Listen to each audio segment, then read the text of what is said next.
The reason why I'm here is there is still hope. There is a 1% chance. And sometimes that chance is good enough. Indian media, which was ranked 159 out of 180 countries in the World Press Freedom Index in 2024. इस media ने देश का सबसे important मुद्दा उठाया, unemployment जैसी चीज का नहीं, इस चीज का कि देश में अनएम्प्लॉयमेंट रेट इतनी पीक पर है, ये यूथ साला हंस कैसे सकता है। और सिर्फ देश की मेन स्ट्रीम मीडिया ने ये केस नहीं उठाया, असम जैसे स्टेट के मुखिया, जिनका नाम कुछ दिनों से किसी की जुबान में नहीं था, उन्होंने भी पूरी कोशिश करी कि चलो भाई फुटेज बट रही है, हम भी थोड़ी अपनी शकल दिखा दें। सही पकड़े हैं। मतलब कैरी मिनाटी की स्क्रिप्ट से सारी गाली निकालकर अगर ये वाली गाली रखो बस, तो जो प्रोडक्ट बनता है उसका नाम होता है समय रहना। और अगर किसी नशेड़ी या गजेड़ी के हाथ में माइक पकड़ा दो तो प्रोडक्ट बनता नहीं है, सिर्फ डिस्ट्रॉय हो जाता है। Emotional damage. मतलब भाई के अंदर समय के बाजू में बैठ के कॉमेडी करने का पीयर प्रेशर ऐसा पैदा हुआ कि सबका समय खराब कर दिया। और कॉमेडी भी भाई की खुद की नहीं थी, कॉपीड थी। Would you rather watch your mum and dad have sex every night for the rest of your life, or join in one time to make it stop? इस मोहतरमा और रणवीर की बात तो सेम थी, लेकिन सेक्स साथ बोलने के बाद रणवीर इतना उतावला हो गया ना कि उसके बाद क्या हुआ सबको पता है। विशुद्ध चूतिया लड़के हो तुम, चुप रहो। समय भाई को ये चीज कभी समझ ही नहीं आ पाई कि कमेंट सेक्शन से कमेंट पढ़ने के बाद ना उसको इंप्लीमेंट भी करना रहता है। मतलब जनता बोल बोल के परेशान है कि India is not ready for समय रहना, India is not ready for समय रहना। उसके बाद भी समय भाई ने अपने जोक का लेवल नहीं गिरा है। मतलब कॉमेडियन बनते बनते क्रांतिकारी बनने की राह में चल दिए। अब जनता को बोलना चाहिए कि India is not made for समय रहना। मतलब जब बेचारा बचपन में शांत रहा तो पत्थरबाजों की वजह से अपना घर छोड़ना पड़ा, और अब मुंबई आके थोड़ा बोलना क्या चालू किया कि गिरफ्तारी के डर से देश छोड़कर भागना पड़ा। साला ये दुख का खत्म नहीं होता बे। ये कहेंगे कि यार तू तो छा गया, तू तो प्लेबॉय है। मैं प्लेबॉय नहीं हूं, मेरे अब तक 7 या 8 सीरियस रिलेशनशिप्स हुए। मेरे अब तक 7 या 8 अरे पगले 7-8 रिलेशनशिप, वो भी सीरियस सारे के सारे, तो कोई थोड़ी ना तेरे को ठरकी या प्लेबॉय समझेगा। और जो समय का शो अपनी कॉमेडी स्किल से बंद करवाए हो, वो लाइन तो पक्का सुनने के बाद तो तेरे ऊपर कोई डाउट भी नहीं करेगा।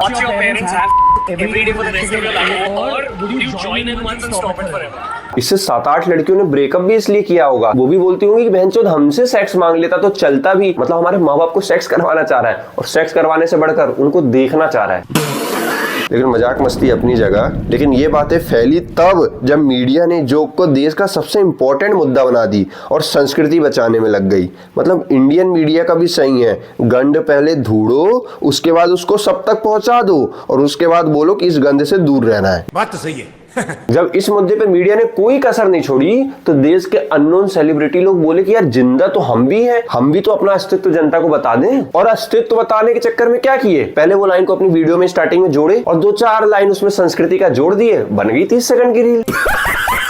कैसी पैथेटिक थिंकिंग है और कैसे शब्द यूज करे गए हैं समय रहना के शो पे। ये हमारा इंडियन कल्चर नहीं है। आपको तो ये दिखाना चाहिए कि हम अपने कल्चर को कैसे प्रमोट करें। मतलब BCD जो भी प्राक हो देवता बस यार। मतलब संस्कृति पर ना गाने बना दो 2-4 तो ठीक भी लगेगा, संस्कृति में ज्ञान मत देने जाओ किसी को, सबके पास है। बात तो सही है।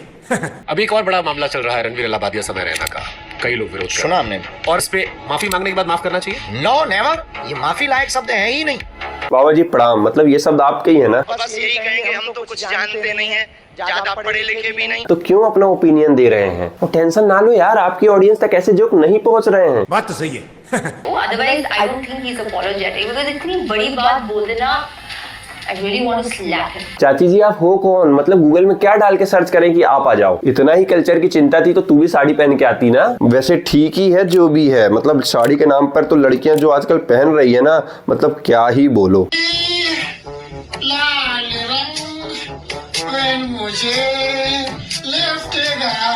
मतलब जितनी अच्छी है भाई साहब कॉमेडी करने की एक्टिंग कर लेते हैं ना, उतनी ही अच्छे ओपिनियन टीवी पर बैठ के देते हैं। मतलब जरा ओपिनियन सुनो भाई साहब। देखिए समाज का नुकसान करने वाला हर व्यक्ति आतंकवादी।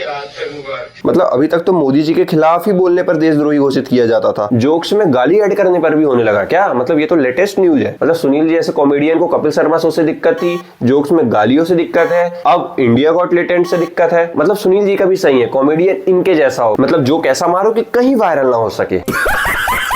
मतलब अगर हो गया तो देश में बवाल कितना मचा है वो तो सब देखे ही हैं। बात तो सही है। तो आज के लिए बस इतना ही। आई होप गाइस आप लोगों को वीडियो पसंद आई हो। वीडियो पसंद आई हो तो चैनल को सब्सक्राइब करें, वीडियो को लाइक करें। Thank you guys for watching. और इस वीडियो को एक फ्रेंडली रोस्ट की तरह ले।